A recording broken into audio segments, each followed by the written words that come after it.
Merry Christmas, Talaveranos! Bilang part ng 12 days before Christmas countdown ko, isa sa susurpresahin ko si Marcus, isang bata. May hydrocephalus siya pero hindi ko siya makakalimutan dahil nung nag-house to house ako sa bahay nila, nginitian niya ako. Kaya ngayon, papasayahin natin siya at ang kanyang mga magulang.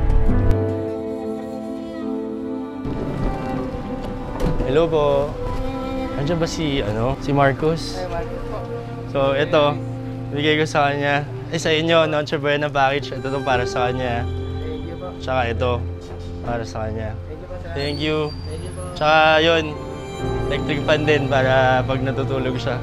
Binisita po niya talaga yung anak ko. Bali, pang third time na rin po na laging dumadaan po si Sir Aris dito sa atin. Lagi pong umiintay. Merry Christmas! Lord, hindi lang kami dahil nakita to at may heart talaga si Aris. But I know, oh Lord, that you have a great purpose sa batang ito. Sir Aris, maraming salamat po at Merry Christmas po.